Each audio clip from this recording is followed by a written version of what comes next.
Listo. Ya, vamos a comenzar.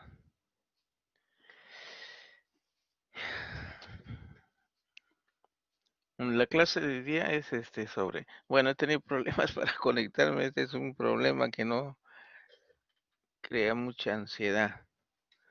Ya, entonces vamos a hablar sobre mamas, ¿no? Eh, las glándulas mamarias son los elementos más superficiales y se ubican en la pared anterior del tórax de la mujer, ¿no? También el varón, pero vamos a ver más la glándula mamaria en sexo femenino. La glándula mamaria o la mama está formada por tejido glandular aquí, ¿no? Tejido glandular. No, no se ve la imagen. ¿Aló? Se ve, doctor. Ya, bien, seguimos. Entonces, la mama, todo esto que viene a ser la mama, está formado por tejido glandular, ¿no es cierto? Tejido fibroso, ¿no? Aquí en forma de ligamento, ¿no? Dentro de una matriz de tejido graso. Dentro de una matriz de tejido graso, también tiene vasos sanguíneos, arterias, venas, vasos linfáticos y nervios, ¿no es cierto? Entonces, las glándulas mamarias están situadas dentro del tejido graso, ¿no? Dentro de la grasa, ¿no? De la región mamaria, ¿no? Dentro del tejido graso, la glándula mamaria como glándulas, ¿no?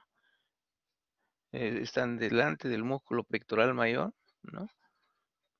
Y una relación también indirecta es con el pectoral menor y en la parte más baja se relaciona con el músculo cervical anterior. Entonces, el hombre el hombre son mamas rudimentarias, carecen de función, tiene pocos conductos aquí pequeños, son cordones epiteliales, ¿no? El sistema glandular no se desarrolla, no logra desarrollarse. La grasa de la región mamaria en el hombre es igual a cualquier grasa del resto del cuerpo, ¿no? Entonces, pero vemos pacientes, ¿no? Durante el internado, durante nuestro entrenamiento como médico, hemos visto pacientes con ginecomastia, ¿no? Aquí, ¿no? Pacientes varones ¿no? Con este problema, ¿no? Entonces, aquí lo que hay que diferenciar, ¿no? Es una ginecomastia. ¿Qué significa una ginecomastia? Significa que el tejido glandular, ¿no? Hay incremento del tejido glandular. No, normalmente, no, frecuentemente no se ve esto, ¿no? Entonces hay tejido mamario dentro del tejido graso, ¿no? O se trata de una pseudo ginecomastia. Es grasa lo que hay aquí, ¿no es cierto? Entonces hay que diferenciar entre ginecomastia y pseudo ginecomastia, ¿no? Esto lo ven los ginecólogos o los gineconcólogos, ¿no? Entonces también vemos pacientes ¿no? varones, ¿no? O hemos visto en algún momento pacientes que presentan politelia, o sea, son, son eh, areola y pezón, ¿no? Aquí debe haber una línea, en embriología, no sé si se han visto, hay una línea mamaria. La línea mamaria va desde el pliegue axilar anterior hasta los genitales. Entonces, en esa línea mamaria pueden tener, ¿no? Aquí múltiples pezones o areolas, inclusive mamas, ¿no? Cuando hay dos mamas, ¿no es cierto? Se llama politelia, independientemente aquí. Si solamente es pezón y areola, pero si solamente pezón y areola, se llama politelia, pero si es mama, polimasia, ¿no es cierto? Aquí, por ejemplo, ¿no? En un varón, imagínense, ¿no? O, o a veces uno no se ha examinado bien y de pronto pensaba que era pues un lunar, ¿no es cierto? Pero mirando bien es un pezón con una areola alrededor. Y si se examinan bien, existen, está dentro de la línea mamaria, ¿no? Esa línea mamaria va desde el pliegue axilar anterior, ¿no? O algunos dicen desde la apófisis coracoides hasta los genitales. Ver si está en esa línea, ¿no?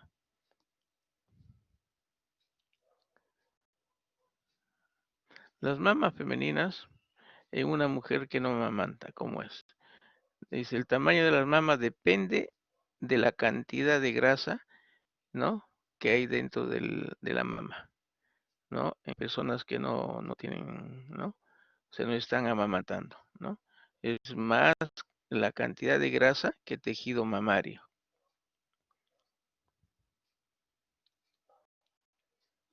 Entonces, y por eso, bueno, en algunas ocasiones, ¿no? Se puede hacer liposucción de las zonas abdominales y esa grasa se puede colocar en el área mamaria, ¿no? Pero generalmente se reabsorbe, ¿no? Entonces hay que infiltrar o colocar más grasa eh, porque el 20% o el 30% se pierde, no se reabsorbe, ¿no?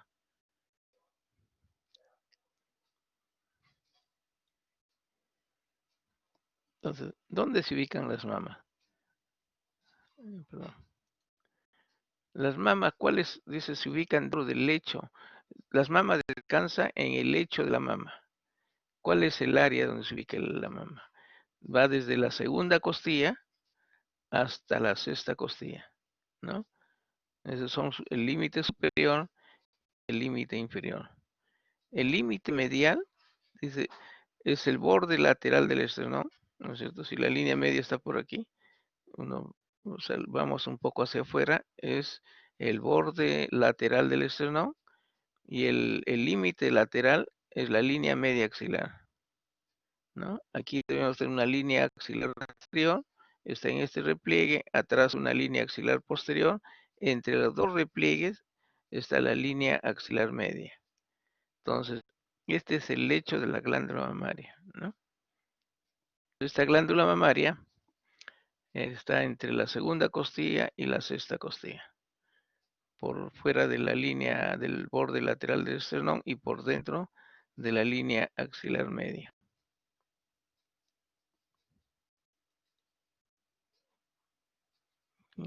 Las mamas femeninas tienen una forma redondeada, no están delante de los músculos pectorales y delante del serrato anterior, ¿no? Una porción del serrato anterior está cubierto por la glándula mamaria y tiene además un lóbulo, se llama el lóbulo de Spence, aquí, ¿no? Un lóbulo accesorio, ¿no? Este lóbulo accesorio puede o no estar presente, y si está presente, dice, ingresa hacia la axila, ¿no? Puede ingresar hacia la axila. Y este lóbulo, o cola de Spence, ¿no? Durante el periodo menstrual se puede incrementar y a veces genera dolor en esta zona, ¿no?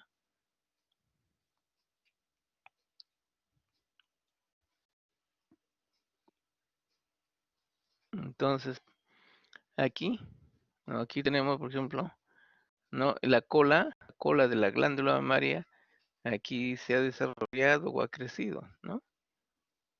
Entonces, siempre ante cualquier elemento, ¿no? Que genera sospecha hay que hacer una biopsia aspiración, ¿no? Puede ser un ganglio.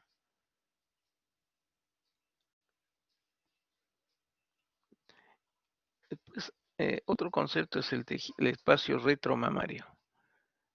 Detrás de la glándula mamaria, ¿no? Aquí tenemos un espacio, es el espacio retromario, donde existe tejido celular laxo. Entonces uno puede, o sea, hay cierto movimiento, la mama se puede mover sobre este espacio, ¿no? así como el cuero cabelludo se mueve, ¿no? Hay un espacio de tejido celular laxo, igual la mama tiene cierto movimiento, porque aquí existe un espacio con tejido celular laxo y escasa cantidad de grasa aquí, ¿no?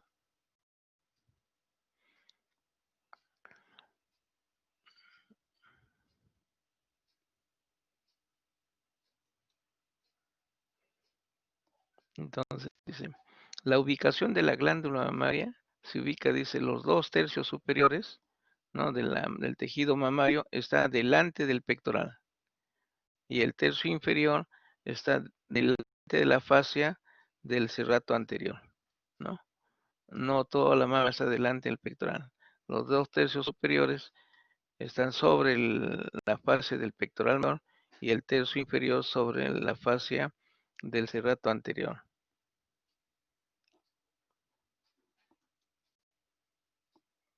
¿Cuál es la estructura de la glándula mamaria?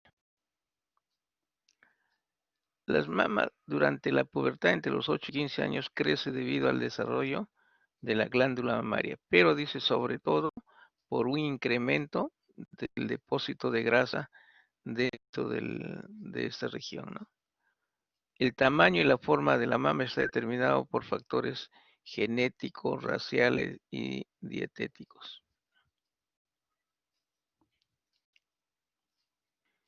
Entonces aquí hace una comparación entre una mama no lactante y una mama lactante, ¿no? O en lactación, ¿no? Entonces, aquí, aquí vemos, ¿no? El tejido glandular, ¿no? El tejido glandular está colapsado, ¿no? La luz aquí, ¿no? El epitelio está colapsado, no hay luz, ¿no? Lo que más va a predominar en una no lactante es el tejido graso, ¿no? Entonces, durante el embarazo o la lactación, ¿no? Pues vamos a encontrar que ahí predomina el tejido glandular. Dice, durante el embarazo crecen las glándulas mamarias y se forma un nuevo tejido glandular, ¿no? El contorno redondeado y el volumen de las mamas se debe a la cantidad de grasa, ¿no? En su estructura, la glándula mamaria tiene estos elementos de fijación, se llama ligamento suspensorio, ¿no? Que se encuentra debajo de la piel. Este ligamento suspensorio va desde la cara profunda, aquí va a haber una cápsula, no va desde la cara profunda de esa cápsula o cara anterior de la cápsula, que es una continuación de la fascia de escarpa del abdomen, ¿no? Sobre esa fase o sobre esa cápsula se fija estos ligamentos, ¿no? Y van hasta la cara profunda de la piel, ¿no? Y mantienen a la glándula en su posición, ¿no? Entonces, así aquí si comparamos, ¿no? Las glándulas mamarias propiamente, ¿no? Entonces aquí ya presenta luz, ¿no? Está dilatado, ¿no?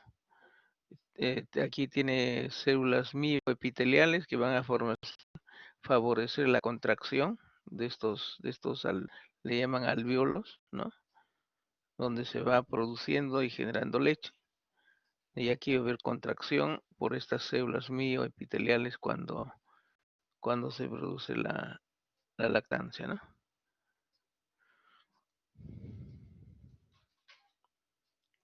Entonces hay clasificaciones del crecimiento mamario durante el desarrollo, ¿no? Hay según Tanner, conocido esto, ¿no? Esta clasificación. Hay un estadio 1, ¿no?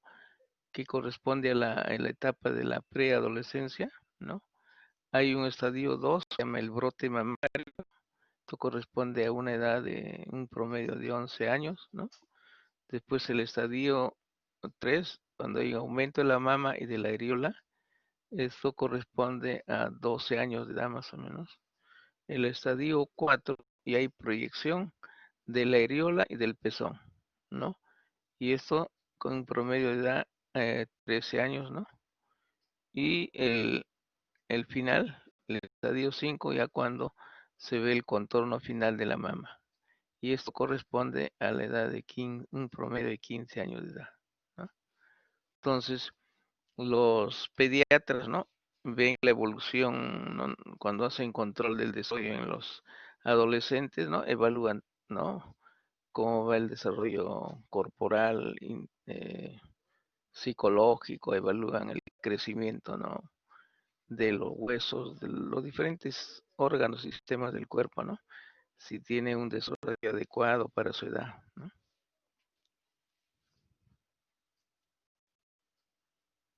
Entonces aquí, ¿no? Aquí tenemos cómo evoluciona el crecimiento de la glándula mamaria debido a influjos hormonales, ¿no? Como los estrógenos, la progesterona, ¿no? Y durante la lactancia, ¿no?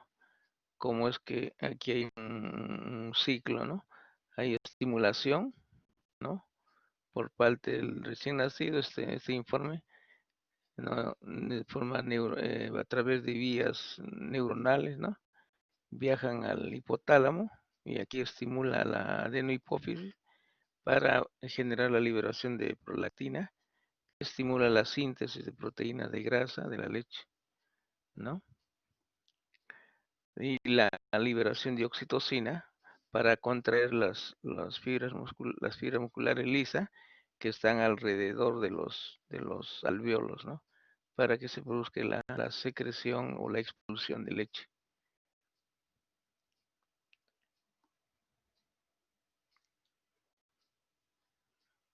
La inervación de la glándula mamaria está dado por los nervios intercostales, ramas de los nervios intercostales, ¿no? Desde T2, ¿no? Hasta T6, ¿no? Aquí hay una superposición de áreas, ¿no? Entonces aquí, por ejemplo, sale T2, ¿no es cierto? Pero aquí hay áreas de superposición. O sea, T2 no va de aquí a aquí y comienza T3, ¿no? Hay zonas de transición entre esto, ¿no? Pero para efecto didáctico, ¿no? La inervación de la piel de la región mamaria está por los nervios intercostales desde T2 hasta C6, hasta T6, ¿no? Estos nervios, ¿qué tipo de información llevan? Llevan información sensitiva de la piel de la mama, ¿no? O recogen información sensitiva de esta región, ¿no? Y también tiene fibras simpáticas, ¿no? Estas fibras simpáticas van a controlar el flujo sanguíneo de las mamas a través del estímulo de las fibras musculares lisas que están en las paredes de los vasos, ¿no? Incrementando su presión o disminuyendo de acuerdo a las necesidades. También lleva información hacia el pezón, ¿no? Alrededor del pezón hay un músculo, hay fibras musculares lisas, circulares, ¿no es cierto? Que estimulan la contracción de estas fibras, ¿no? Entonces lleva información simpática para los vasos sanguíneos y para los músculos lisos de la piel del pezón o del contorno del pezón.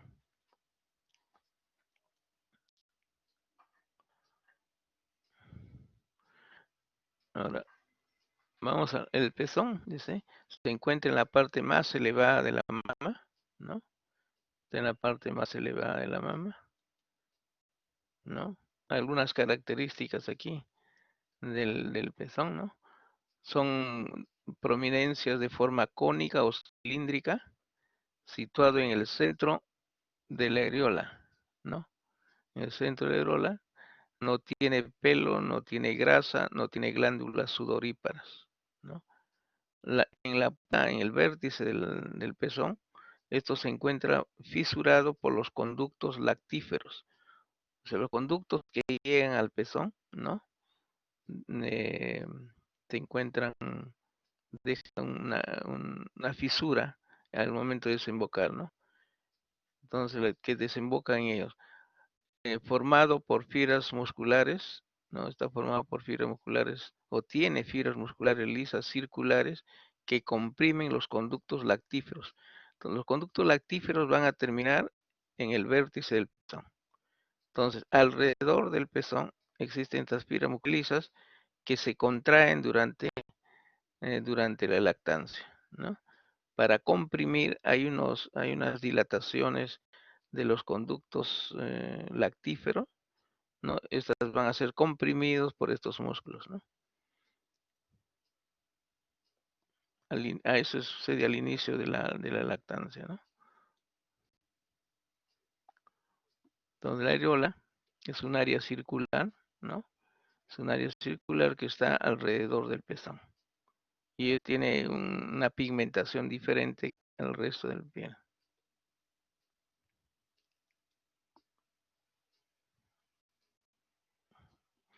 La areola tiene abundante glándulas sebáceas y estas glándulas sebáceas cuando están desarrolladas se llama tubérculo de Montgomery, ¿no? Estas se dilatan, dice, durante el embarazo y producen unas sustancias, ¿no? Unas sustancias oleosas, ¿no?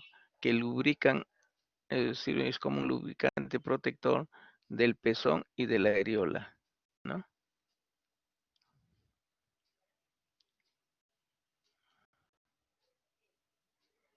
Ahora, los conductos lactíferos dan lugar, dice, a unas yemas que se desarrollan, que van a desarrollar entre 15 y 20 lóbulos y que constituyen el parénquima o el tejido funcional.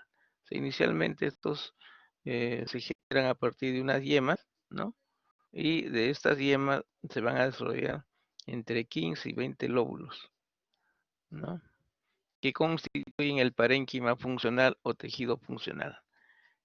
Cada lóbulo está rodeado cada lóbulo está drenando o drena, cada lóbulo va a drenar por un conducto, que es el conducto lactífero, y todos van a converger para abrirse independientemente en el pezón.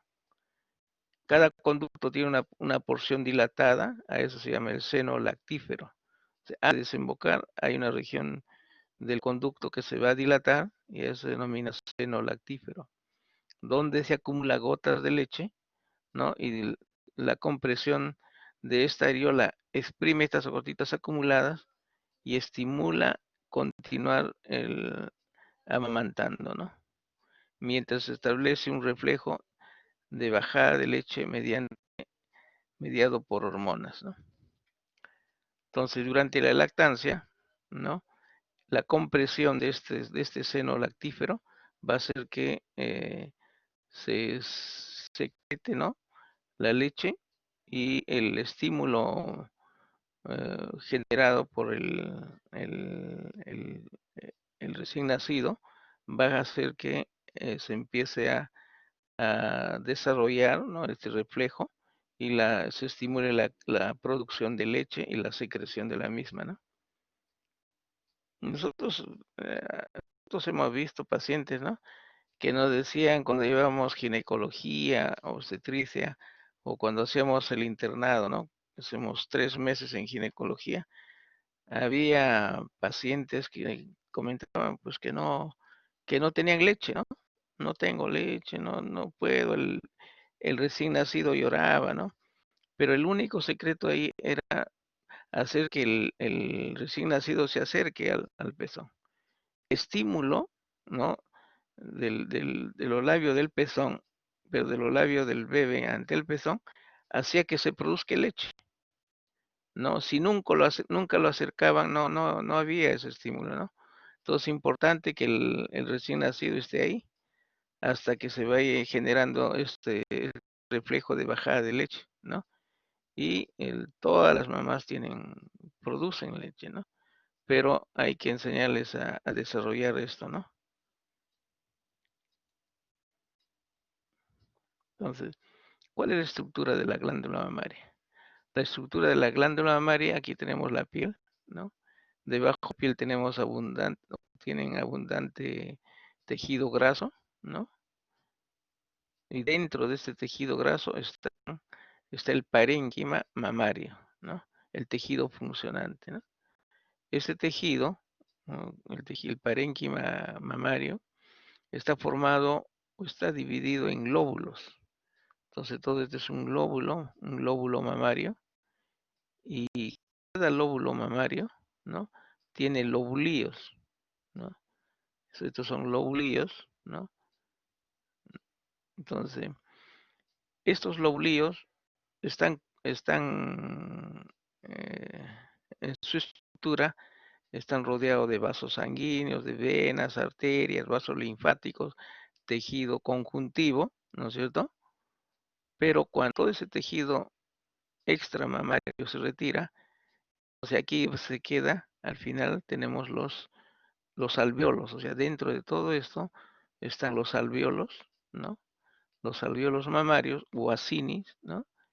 Y estos alvéolos, ¿no? Que estarían llenos de leche, se van a dirigir a este conducto, ¿no? Conducto lactífero.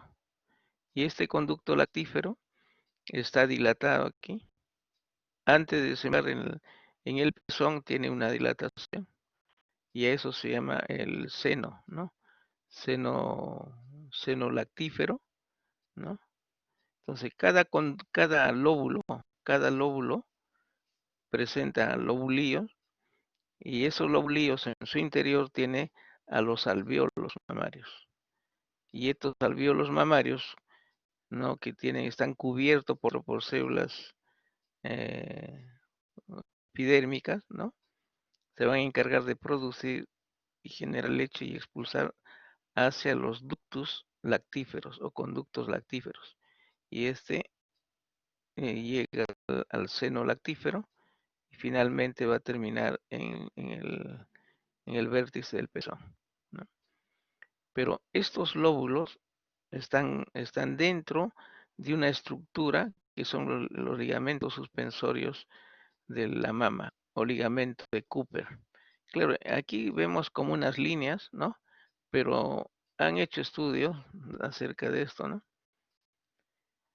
Entonces, antes de eso, este es un corte sagital de la mama, ¿no? Donde aquí vemos un glóbulo, ¿no? Un glóbulo mamario. Y cada uno de esos son lobulillos. Estos lobulillos están rodeados de tejido conjuntivo, de vasos sanguíneos, de vasos linfáticos, pero si retiran todos esos elementos, finalmente se quedarían con esto, ¿no? Los alvéolos mamarios, no los alvéolos o acinos, y tienen estos drenan hacia un conducto, este es el conducto lactífero, y este conducto va a tener una dilatación antes de terminar en el vértice del pezón. Estos son los senos mamarios, ¿no? Senos lactíferos, ¿no? Ahora, todo esto está inmerso dentro de la grasa mamaria, ¿no? La grasa subcutánea o de la grasa mamaria que está detrás de la glándula. Y está sostenido, todo eso tiene una estructura, un esqueleto formado por estos ligamentos, ¿no? Por estos ligamentos suspensorios que van aquí hay una fascia de la cara anterior de la fascia retromamaria hasta la piel, hasta la cara, hasta insertarse en la cara profunda de la piel de la mama, ¿no? Se fija en la cara profunda de la piel.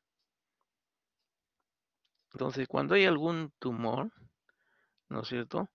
Ese tumor infiltra estos tabiques y lo va a retrae esos tabiques y aquí puede haber una depresión. Entonces, un mal signo, ¿no es cierto? O un signo de sospecha que hay este tipo de problema es la depresión de la piel. Entonces, si un paciente viene con la piel deprimida en la región mamaria, aquí hay que pensar que debajo hay algún tumor, que está infiltrando estos ligamentos y lo está retrayendo. No debe haber ningún tipo de depresión en todo el contorno mamario, ¿no? Y cada mujer debe conocer su mama, ¿no? Y todo el tiempo, pues, ¿no? Luego del luchazo, palparse y conocer la anatomía de su propia mano, ¿no? Solo así se puede detectar lesiones malignas en forma temprana, ¿no? Y es el cáncer de mama, está presente en todas partes, ¿no? Entonces, ahí se les dice, pues, ¿no? El autoexamen mamario debe hacerse en forma eh, permanente, ¿no? Y primero conocer la mama y después, sabiendo qué es lo que tiene, pues puede identificar cualquier tipo de alteración en su contorno, ¿no?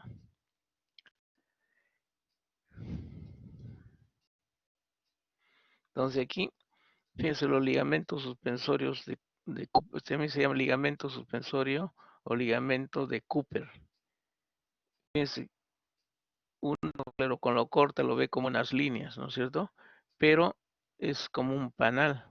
Y dentro de estas cavidades está la glándula mamaria, como pared íntima, ¿no? Y toda esta estructura va desde la cara, desde la parte posterior de la mama, ¿no? Y detrás de la mama existe la fascia, una fascia que es la continuación de la fascia escarpa del abdomen. Ahí es donde se va a fijar el ligamento suspensorio. Y a partir de ahí sale hacia la superficie, hacia la cara profunda de toda la mama, ¿no? Y se fija en la cara profunda. Entonces, cuando esto es infiltrado por lesiones tumorales, va a retraer la piel, ¿no? Entonces, ese es un mal signo, ¿no? Dice, los ligamentos suspensorios, el ligamento de Cooper, son condensaciones de tejido conectivo fibroso, todo eso, ¿no? Muy desarrollados en la parte superior de la glándula, y ayudan a sostener los lóbulos y los lobulillos. Es decir, están unidos con firmeza a la cara profunda de la piel, ¿no?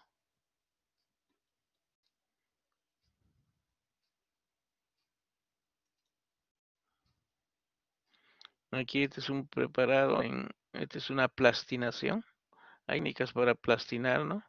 Uno puede disecar el cadáver y luego entra una bomba al vacío, es un aparato, ¿no? Bomba al vacío, le quita todo el líquido con diferente grado, con alcohol a diferente grado. Entonces la idea es deshidratar y reemplazar, ¿no? Con sustancias sintéticas. Y al final, este es como un plástico. Esa es la plastinación de músculos, de tejidos.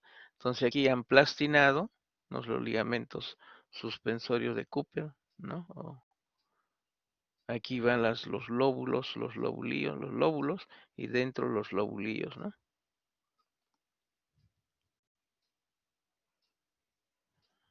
Entonces la glándula mamaria está delante del pectoral, de la fascia del pectoral mayor y del serrato mayor, del serrato anterior. Entonces es un resumen, ¿no? De lo que es la estructura de la glándula, ¿no? Entonces este sería el contorno, ¿no? De la mama. Aquí en la parte posterior tenemos la fascia del pectoral, ¿no? El pectoral mayor. Delante de la fascia del pectoral mayor hay un espacio, se llama el espacio retromamario, donde hay una escasa cantidad de tejido conectivo liso, ¿no? O laxo. Aquí. Y delante de ese espacio existe una cápsula, pero no es la cápsula de la glándula, es una continuación de la fase de escarpa de la superficie del abdomen. En el abdomen tenemos la piel, la fase de Camper, de escarpa, ¿no es cierto? Esa fase de escarpa continúa por la parte anterior de la pared del tórax, ¿no? Y sirve como un elemento de fijación a los ligamentos suspensorios de Cooper. Esos ligamentos se van a fijar en la cara anterior de esta fascia y luego salen hacia la cara profunda de la piel de toda la mama, ¿no? Como han visto, no son fibras únicas, ¿no? Es un enmarañado pues, de tejido que es el sostén de la glándula mamaria, ¿no? Tiene una estructura especial, ¿no? Donde tenemos aquí la fascia pectoral, el espacio retromamario, ¿no? La fascia de escarpa, que es una prolongación de la fascia de la pared abdominal.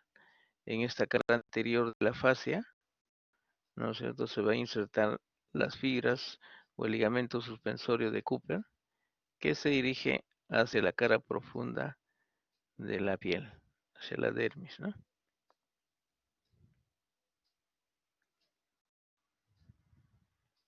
Entonces, han llegado a hacer reconstrucción de la glándula mamaria en 3 dimensiones, ¿no? Entonces aquí tenemos, ¿no? Este sería un lóbulo, ¿no? Todo este es un lóbulo. Y cada lóbulo aquí tiene lobulillos, ¿no es cierto? Lobulillos. Y cada lóbulo tiene un conducto lactífero, ¿no? aquí inicialmente es estrecho, pero antes de desembocar en el vértice del pezón, se va dilatando y esos son los senos, ¿no? Los senos lactíferos, ¿no? Entonces ahí queda, dice, gotitas de leche. Entonces el lactante, ¿no?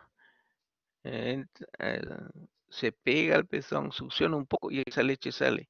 Y eso dice el inicio para que despierte el sistema de la bajada de leche, ¿no?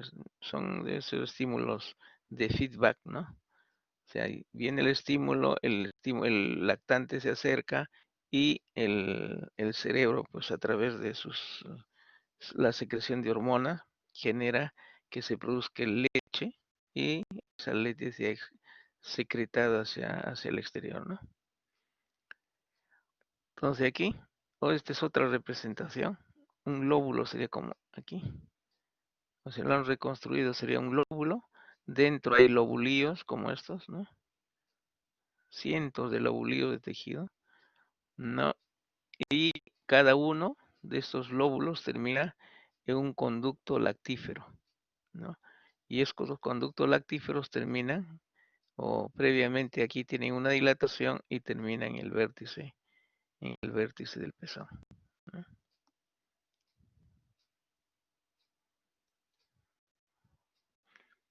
Entonces dice, los alvéolos secretores de leche están dispuestos en racimos. Entonces los alvéolos son estos, ¿no? Y están dispuestos en racimo. Y a eso se llama lobulillo, ¿no? Este es un lobulillo, ¿no? Varios lobulillos formados por alvéolos no forman un lóbulo. Todo esto sería un lóbulo. Y este lóbulo, ¿no es cierto? Tiene un conducto que es el conducto lactífero, ¿no? Pero cada alvéolo, cada lobulillo tiene su propio conducto que drena a un conducto principal, ¿no? Es el conducto lactífero. Dice, a veces las mamas pueden aumentar de tamaño y volverse dolorosa durante la fase tardía del ciclo menstrual. Puede deberse a proliferación de del tejido glandular debido a niveles cambiantes de estrógeno y progesterona, ¿no?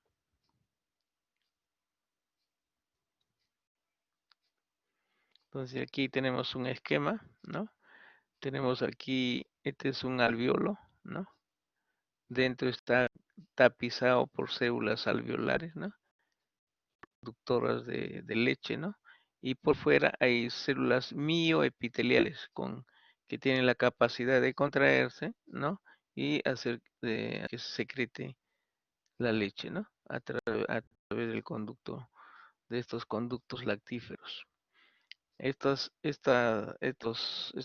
acines o alvéolos están rodeados de arterias, de venas, de vasos linfáticos, ¿no?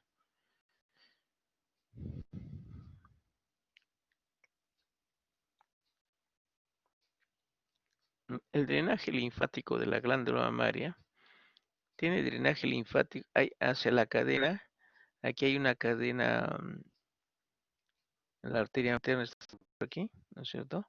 Entonces, la vena mamaria interna anda por ahí y vecina a esta arteria mamaria interna existe la cadena ganglionar intratorácico, ¿no? Entonces, parte del drenaje linfático puede ir de la parte de la mitad medial, va hacia estos grupos ganglionares, ¿no? De la cadena mamaria interna.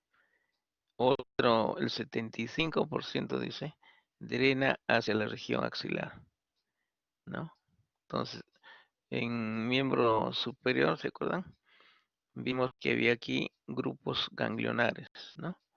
Entonces, los grupos ganglionares axilares era un grupo braquial que está en la raíz del miembro superior, otro grupo mamario o pectoral, ¿no? Y atrás, cerca al músculo, al subescapular, está el grupo mamario subescapular. Entonces, el grupo braquial, se encarga de recoger la linfa de todo el miembro superior, ¿no? Ante cualquier infección del miembro, hay un aumento de volumen de esta glándula, perdón, de este nódulo linfático, no para producir células, no que nos van a combatir o van a ayudar, ¿no? Contra cualquier tipo de infección. Esto se ve más en el miembro inferior, pues, ¿no? No sé si han tenido alguna vez un uñero o algún familiar, ¿no? Se queja más del ganglio que está en la ingle y no del uñero. Entonces, el uñero, pues, genera la uña que se va, uña encarnada se llama, ¿no? Va ingresando a la piel, se infecta y en el ganglio de la ingle crece, aumenta de volumen, ¿no es cierto? Este aumento de volumen del ganglio genera dolor, ¿no? Y bueno, pues hacen la consulta, pero uno tiene que preguntar si hay alguna herida distalmente, ¿no? En este caso, preguntar si hay alguna herida, ¿no? Infectada en el miembro superior, si uno encuentra un ganglio en el área braquial, ¿no? Después tenemos ganglios aquí, ganglios pectorales, ¿no? O mamarios. Tenemos ganglio subescapular. Estos tres grupos de ganglios, ¿no? Van a drenar a un grupo ganglionar, se llama central. Y el central drena hacia la apical. Y la apical va a drenar hacia los ganglios del ángulo yúgulo subclavio. Y van a formar parte, ¿no? Van a drenar en la gran vena linfática, si es en el lado derecho. Y si es en el lado izquierdo, drenan en el conducto torácico, ¿no? Entonces, el drenaje linfático de la glándula mamaria es a la cadena mamaria interna, es a la región, al ganglio de la región axilar, ¿no? O puede haber drenaje al otro lado, o sea, cruza la línea media y puede haber drenaje hacia, hacia los linfáticos del lado contralateral, ¿no?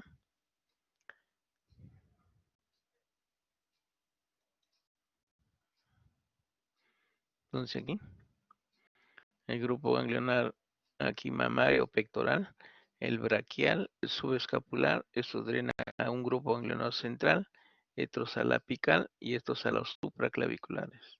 Y de aquí drena al ángulo yúgulo subclavio, donde está la gran vena linfática, recogiendo la linfa de toda esa zona.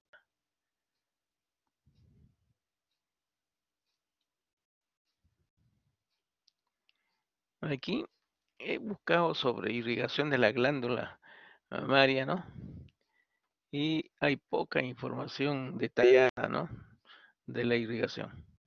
Entonces aquí he tratado de reconstruir, encontré una imagen, unas imágenes, ¿no? ¿Quiénes irrigan la glándula mamaria? La glándula mamaria está irrigada, uno, por este de aquí, por las ramas pectorales de la arteria acromiotorácica, este de aquí, ¿no? La arteria acromiotorácica tiene rama subclavio, rama acromial, rama pectoral. La rama pectoral del tronco acromiotorácica o tóraco-acromial se va a encargar de irrigar en parte a la glándula. La glándula mamaria está ricamente vascularizada. Por fuera tenemos a la arteria tóraco-acromial a través de su rama pectoral. También va a ser irrigada por la mamaria lateral o torácica lateral o mamaria externa. Esta de aquí, ¿no? Torácica lateral o mamaria externa. También va a ser irrigada por la arteria subescapular. Esta de aquí, ¿no? En la arteria subescapular. Estas son todas son ramas de la arteria axilar, ¿no? Ahora por la parte medial va a ser irrigada por la arteria mamaria interna, pero a través de las ramas del segundo espacio al cuarto espacio, ¿no? Son ramas perforantes de la mamaria. La mamaria interna viene por aquí, paralelo al lateral del esternón, y de esa arteria mamaria interna, que es profunda, ¿no? Que es rama de la subclavia, salen ramas perforantes a través de los espacios intercostales, ¿no? Entonces, las ramas principales van desde la segunda hasta la cuarta rama perforante, ¿no? Entre estas ramas va a haber anastomosis alrededor de la areola, ¿no? Y también por el lado lateral participan ramas laterales de las intercostales. Estas arterias intercostales que vienen de la aorta tienen vasos, ¿no? Que van vasos mamarios, ¿no? que van a ir a contribuir en la irrigación de la glándula mamaria. Asimismo, esta arteria subescapular, ¿no? A través de su rama tóraco-dorsal, ¿no? Va a irrigar o tiene ramas mamarias. Su rama tóraco-dorsal de la arteria subescapular tiene ramas mamarias que también contribuyen en la irrigación de esta glándula. Entonces, la irrigación es múltiple, ¿no? Resumiendo, tendríamos mar interna, ¿no? Por dentro, las ramas de la acromio torácica o tóraco-acromial, ramas de la arteria torácica lateral o mamaria, esta, mamaria externa, la arteria subescapular a través de la arteria de la rama tóraco-dorsal y las ramas cutáneas de las intercostales, aórticas, ¿no? El drenaje venoso de la glándula mamaria es hacia la vena axilar, ¿no? A través de las venas del hombre que son equivalentes a estas arterias.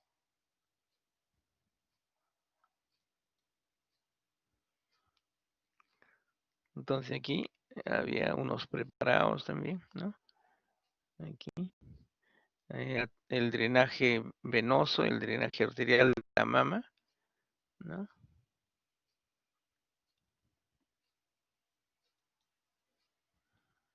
Aquí. Entonces, aquí algunos cuadros donde hacen un resumen, ¿no? Entonces, quien va a irrigar la mama, dice, uno a través de la arteria axilar.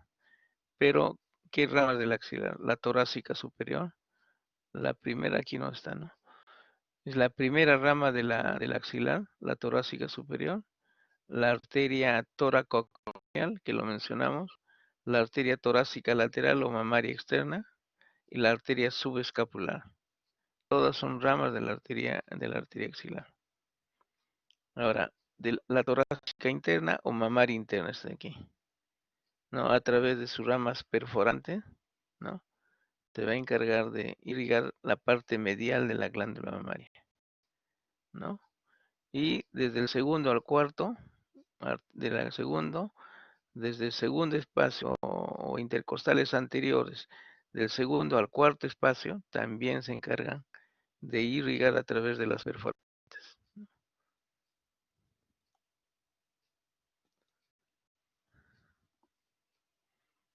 Aquí lo mismo.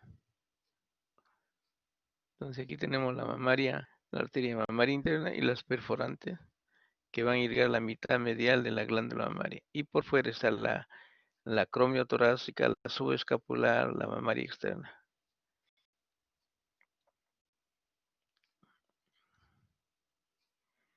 Entonces aquí, alrededor de la mama y dentro del parénquima mamario, hay abundante anastomosis y microanastomosis, ¿no?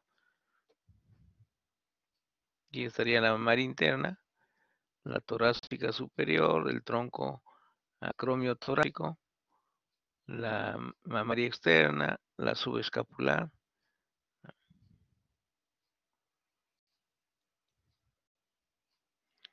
Entonces aquí, por ejemplo, vemos ramas perforantes, ¿no? Que atraviesan al pectoral menor, atraviesan al pectoral mayor, ¿no?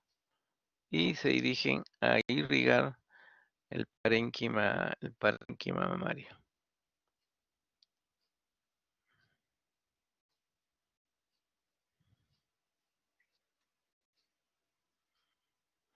Ahora, la glándula mamaria se divide en cuadrantes, ¿no? Entonces traza una línea vertical que pasa por el pezón y una línea horizontal. Entonces hay un cuadrante superior interno, un cuadrante superior externo, un cuadrante inferior interno, un cuadrante inferior externo. Entonces, y aquí está la cola de Spence, ¿no? Que se dirige hacia la región axilar. Entonces, durante el autoexamen mamario tienen que explorar cuadrante por cuadrante, ¿no? Poner un brazo detrás de la nuca y con el otro, con la palma, ¿no? Hacer giros, ¿no?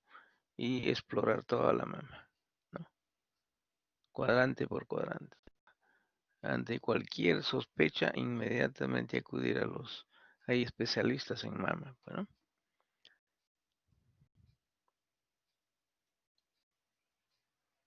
Entonces, el cáncer de mama, dice, es más frecuente encontrar nódulos aquí, más del 50% en el cuadrante superior externo aquí, ¿no? El 15% en el cuadrante superior interno, el 18% alrededor o a nivel de la areola y el pezón, el 11% en el cuadrante inferior derecho y el 6% en el cuadrante inferior interno, digamos, ¿no? Interno y externo. Aquí menos posibilidad o menos frecuencia de encontrar nódulos, ¿no? Cáncer.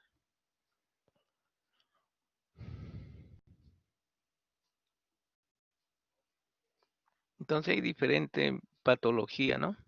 Por ejemplo, hay microtelia, ¿no? Un pezón muy pequeño, ¿no? O atelia, no hay pezón, ¿no es cierto? O puede ser amasia, no hay mama, pero hay pezón, ¿no? Amastia, no hay mama, no hay pezón. No son alteraciones hipoplásicas, ¿no? Entonces, en estos casos, bueno, pues acudir al cirujano plástico. Hay cirujanos plásticos que hacen reconstrucción de mama, ¿no? Hacen reconstrucción de pezón, de areola, ¿no?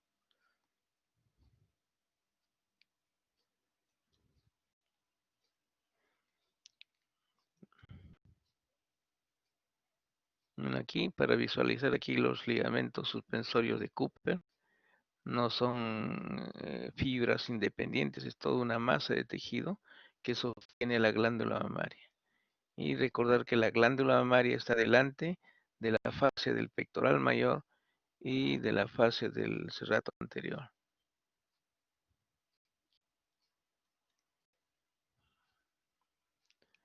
Ah, hay unos tubérculos esos tubérculos, los tubérculos de Morgani, ¿no? Están presentes, pero durante el embarazo estos tubérculos crecen, se desarrollan y ahí se denomina tubérculo de Montgomery. No son los mismos, ¿no? Pero aquí están más desarrollados durante el embarazo. Y a eso se llaman tubérculos de Montgomery. Pero es la misma estructura, ¿no? Entonces hay algunos datos de la glándula mamaria, ¿no? Dice, está en la parte anterior, ¿no? Entre el esternón y la línea axilar anterior. Se extiende aquí desde la segunda a la séptima costilla. En el murtis hasta la sexta costilla, ¿no? Es semiesférica con vértice en la papila mamaria. Su base termina en el surco submamario, el surco submamario debajo, ¿no? Que lo delimita con la piel. Mide de 10 a 15 centímetros de ancho, no, de altura, perdón, y ancho de 12 a 13 centímetros y de espesor de 5 a 6. Entonces, hay medidas ideales de la mama, ¿no? Los cirujanos plásticos son los encargados de ver este aspecto, ¿no? Entonces ellos miden desde la horquilla external hasta el pezón, ¿no? Esas medidas deben estar entre 19 y 21 centímetros, ¿no? Después miden de la línea media hacia el pezón, ¿no es cierto? Entonces, hay medidas que ellos evalúan, porque hay pacientes que van al consultorio, diseñan y bueno, pues en base a eso hacen la cirugía que conviene, ¿no? Entonces, hay diferentes vías para colocar implantes mamarios, ¿no? Se llama posibles incisiones en la mamoplastía de aumento, ¿no? Hay, cada cirujano plástico maneja alguna de estas vías de abordaje, ¿no? Hay cirujanos que ingresan por la cicatriz periumbilical y por ahí ingresan y colocan el implante para no dejar ninguna cicatriz en la región mamaria, ¿no? Entonces, en algunas ocasiones yo he ayudado a algunas cirugías, ¿no? Entonces ingresan por aquí, hacen un orificio y por ahí hacen como un bolsillo, ¿no? Y a través de unos decoladores, ¿no? Van decolando la piel del tejido, a nivel del tejido celular subcutáneo, van decolando hasta ubicarse detrás de la glándula mamaria. Y a través de esta incisión, nos amplíen un poco e ingresan con la prótesis, ¿no? Otras técnicas, por vía submamaria, aquí hacen una incisión por debajo de la mama y por ahí ingresan con la prótesis. Hay otro, el que yo he visto y he participado, es un abordaje periareolar, por aquí, ¿no? Entonces, por aquí ingresan, van decolando, hacen un corte aquí. ¿Por qué periareolar? Porque aquí, cuando se colocan los puntos, ¿no es cierto? No se evidencia, porque hay una zona de transición entre el color de piel del resto de la mama y la areola. Entonces, los puntos que uno coloca aquí no se notan, no son evidentes, ¿no? No es un corte, pues, en la mama, ¿no? Es en la zona de transición entre la areola y la piel normal, la piel, ¿no? Que está alrededor, ¿no? Entonces hacen un corte, hacen como un bolsillo y parten a la mama verticalmente, ¿no? Solo por este bolsillo. Tienen separadores, ¿no? Hay separadores que van hasta la profundidad. Cortan a la mama y decolan a la mama, llevan el tejido partido por aquí, se parte, se lleva, ¿no? El parénquima mamario para un costado, para el lado lateral, para el lado medial, se llega hasta el espacio retromamario, ¿no? Y a través de este bolsillo se introduce la prótesis, ¿no? Al final, esto no es tan evidente, ¿no? O algunos entran transaxilar, ¿no? Por aquí, ¿no?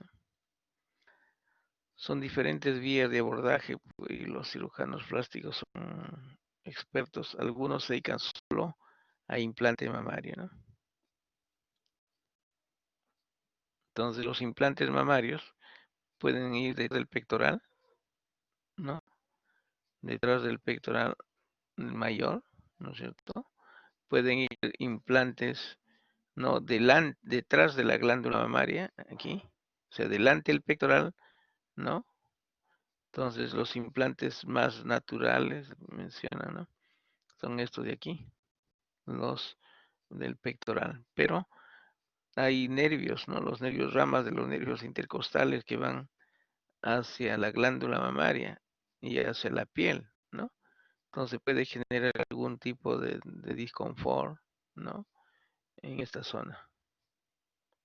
Habría que evaluar a los pacientes, ¿no? Tener la experiencia, ¿no?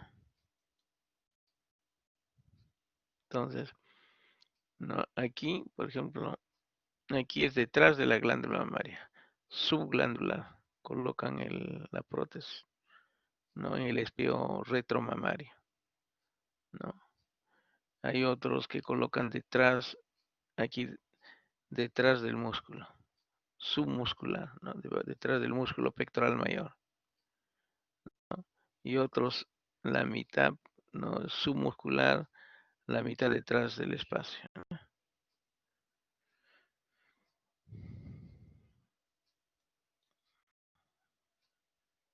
Entonces aquí hacen unos bolsillos, ¿no?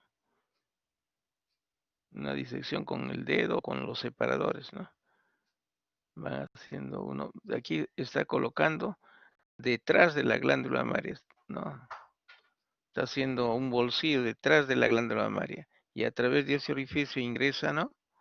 A colocar la prótesis.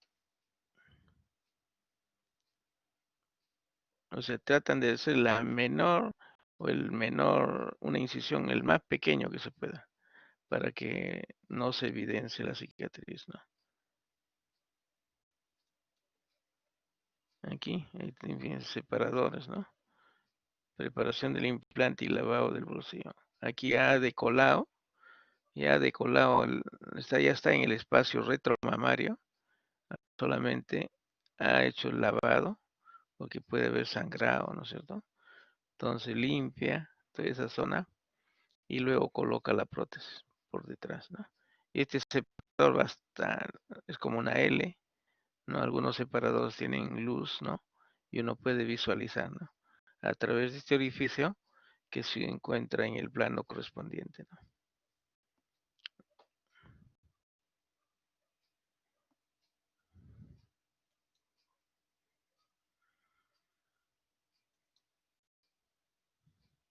Aquí. Este sería un abordaje submamario, ¿no? Hay también reducción de mama, ¿no? O reposicionamiento de la mama, ¿no? Entonces también tiene sus complicaciones, ¿no? Hay prótesis que se rompen, ¿no? Y generan aquí una reacción inflamatoria o la misma cápsula de la glándula, perdón, de la prótesis puede generar una reacción inflamatoria. Ahora hay pacientes que son muy susceptibles a cuerpos extraños, ¿no?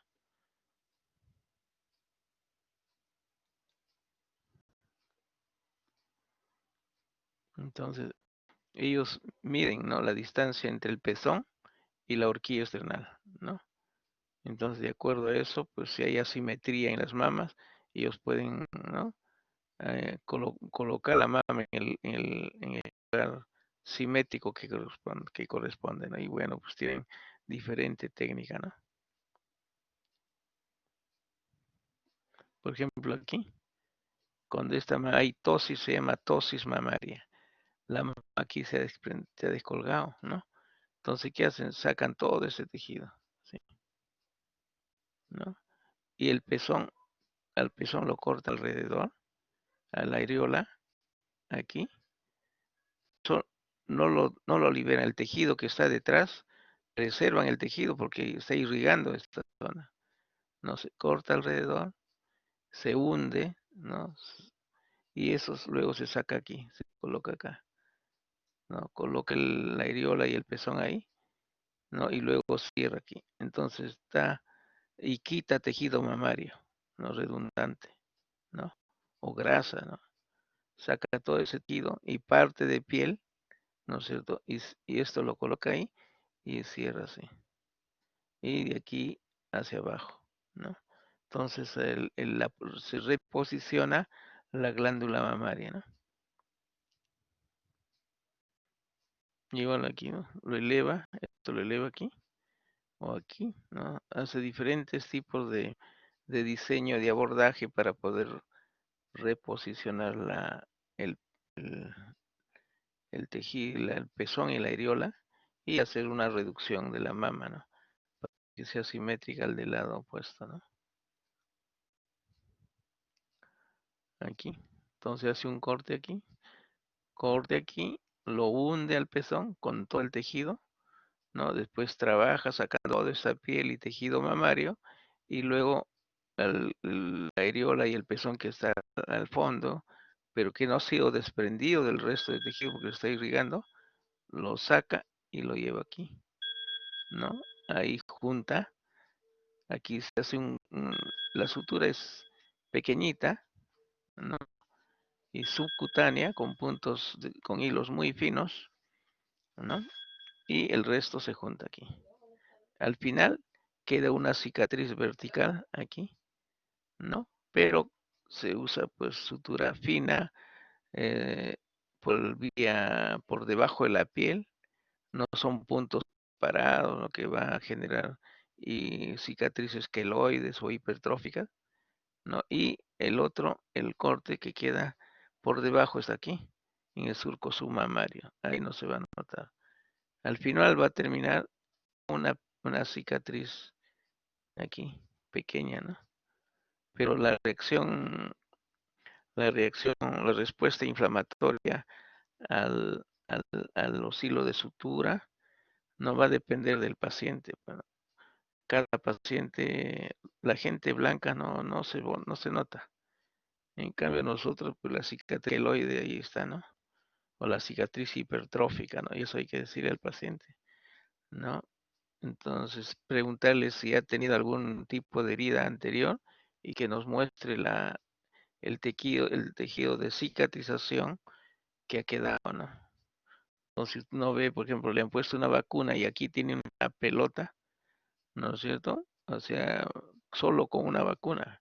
Imagínense con una cirugía terminar con una cicatriz queloide en toda esta zona, ¿no? Una cicatriz hipertrófica.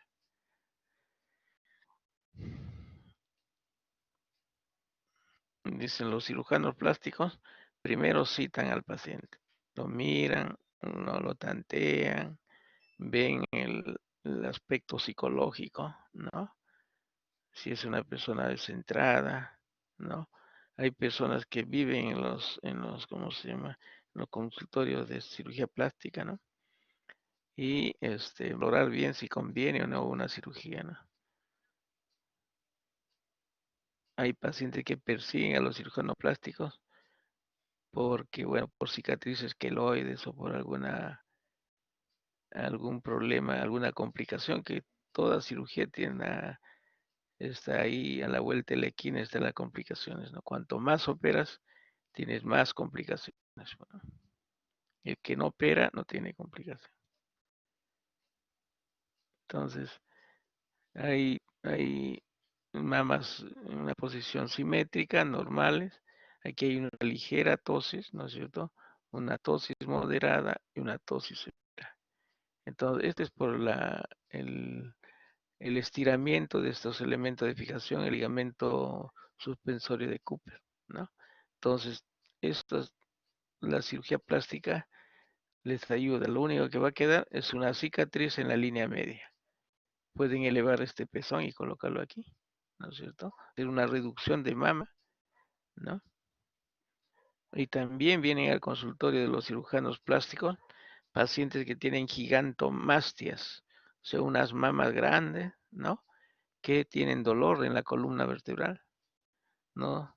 Entonces hay que por problemas de este tipo, el paciente se tiene que operar, ¿no? Hacer una reducción de la mama y sacar cantidad de tejido graso, ¿no?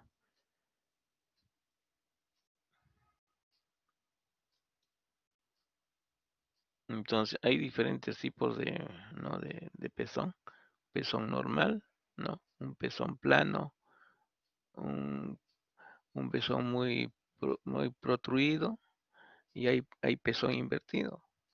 El problema es este pezón para el, para el recién nacido, ¿no? Quiere amamantar y no puede, ¿no?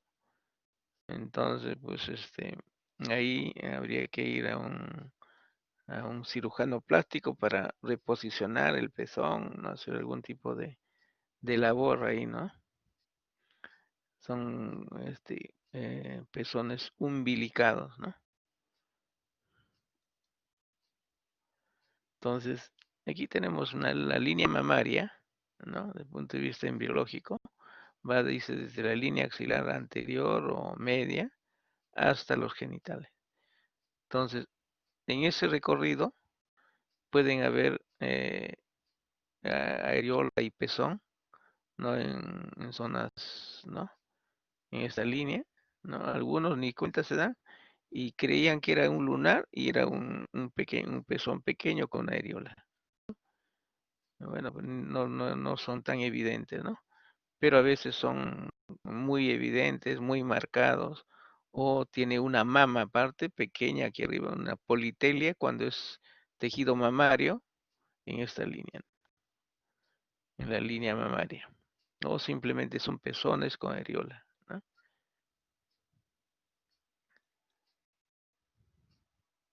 Aquí, por ejemplo, ¿no? Aquí tiene una politelia, aquí hay un pezón areola, otro pezón areola. Esta es su posición aparentemente normal, aquí tiene otro. Está dentro de la línea mamaria, ¿no? O aquí tiene una mama, ¿no? De más. Aquí tiene, esta es una politelia. Politelia son más completas, ¿no? Claro, diferente tamaño, pero es una mama. Esa es politelia y este es, perdón, polimastia Es esto, y este es politelia, ¿no?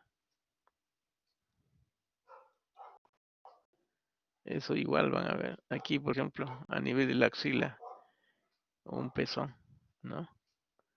O debajo del varón, debajo del pezón normal, aquí tiene uno chiquitito, ¿no?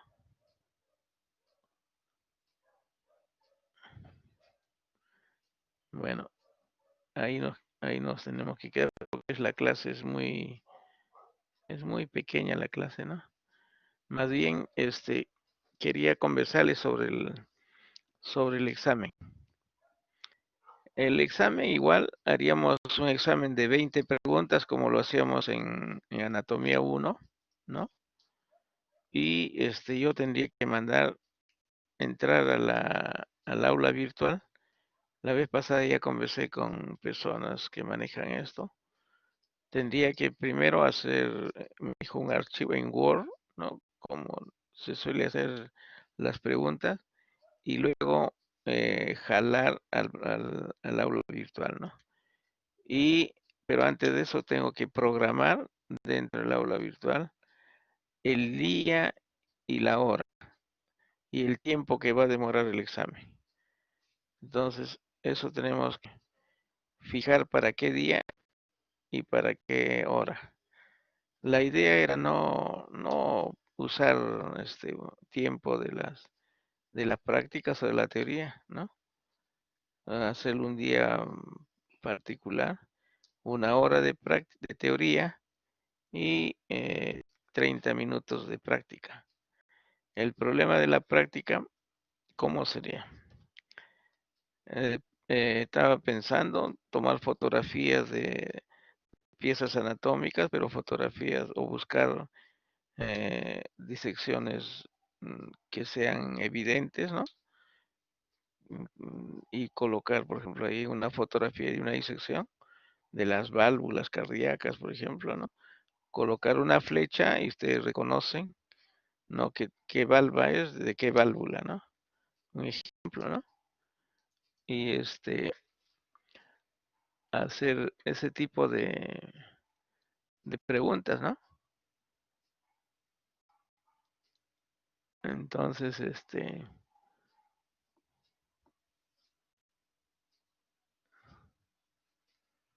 ya, claro, sí, exactamente. Justo ayer hablé con uno de los profesores y me dijo, ellos también tienen bastante material, ¿no? Entonces, para sacar lo mejor, lo más nítido en material y generar pues 10 preguntas, como lo hacíamos, ¿no? Preguntas de reconocimiento y al costado de repente una pregunta teórica, ¿no? La función, ¿no? Depende pues de lo que se haga, ¿no? Reconocimiento, identificación de la estructura, más una pregunta teórica, ¿no? Entonces, el otro doctor también, el doctor Valderrama me dijo, yo tengo material, me dijo, ¿no? Inclusive no sé, en 3D, no me iba a mandar y juntar el material, ¿no? Y entonces, la idea, lo otro es hacer en el mismo día que corresponde a la, a la teoría, pues, ¿no? Porque miren, hoy día terminamos la parte teórica. El día sábado van a hacer van a hacer un repaso. Este sábado hacemos un repaso de todas las clases que se hizo, ¿no? De preferencia con imágenes, reconocimiento de imágenes, y si son fotografías, ¿no? Mejor, ¿no? Porque en el examen van a venir este tipo de preguntas, pues, ¿no? Entonces, y hablé con los profesores y me he dicho ya, entonces este sábado todavía no comenzamos nada, terminamos más bien miembro superior y el día lunes, dentro de la clase teórica, les tomaré el examen, pues, ¿no? Una hora, una hora y media por lo menos tomaremos y una hora y media seguimos con cuello, pues, ¿no? ¿Qué opinan? ¿Les parece bien? Esperemos que no se cuelgue el sistema nada más. Bueno, ya, entonces vamos a quedar así. El día lunes les tomo el examen a las 7:30. Yo voy a estar ahí y a 7:30 en punto. Debemos comenzar. Entonces yo 15 minutos antes lo subo, ¿no? Y a las 7:30 tengo que programar yo la hora, ¿no? Hora de comienzo y y el sistema solo recibe hasta la hora. Yo ya no va a depender de mí, sino del sistema, pues, ¿no? Ya. Y de 7:30 a 8:30, no un examen. Es el teórico de 20 preguntas. Y de 8:30 a 9, media hora le daremos para las 10 preguntas, pero no de reconocimiento y una pregunta teórica, ¿no? Igual que en el anfiteatro, según en el anfiteatro lo hacen pues 1 minuto, 2 minutos por pregunta, ¿no?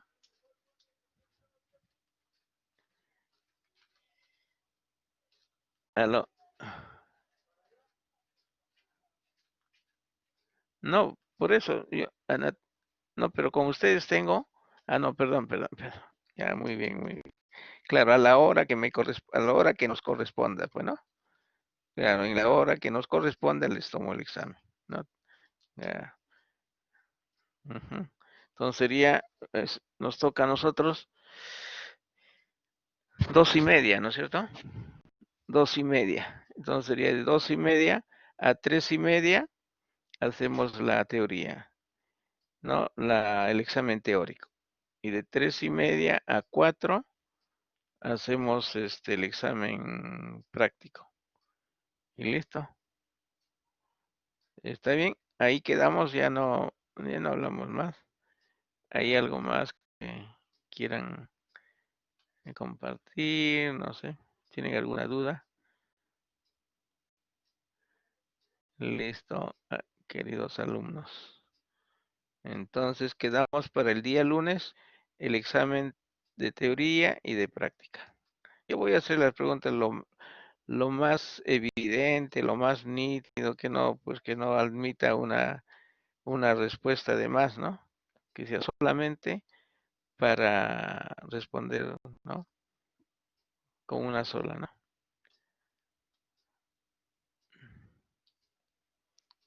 Listo. Entonces el día lunes, tengo que ponerme, tenemos todavía una semana. Listo, muy bien. Ahora que hacemos, esto quiero terminar.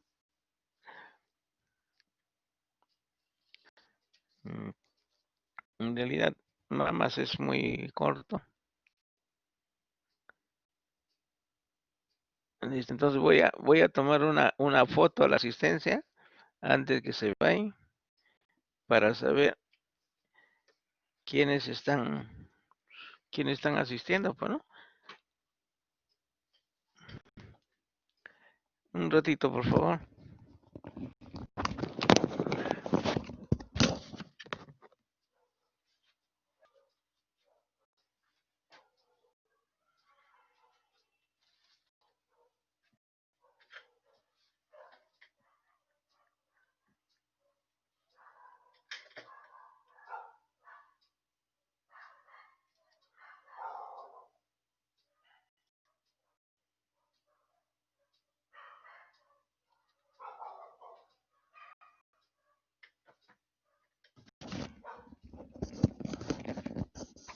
El profesor probablemente los evalúe el día sábado, una pequeña evaluación para que ellos, bueno, pues tengamos una nota por lo menos, ¿no? Pero a partir de la siguiente, o sea, en el siguiente segmento, vamos a implementar de repente un pretest, un post en cada práctica, ¿ya? Para tener una nota de concepto de parte de los profesores, ¿no? Como antes, como lo teníamos el ciclo pasado, ¿no? Listo, entonces cualquier cosa comentamos con Alfredo. Ya. Bueno, eso sería todo, mis queridos alumnos, y listo.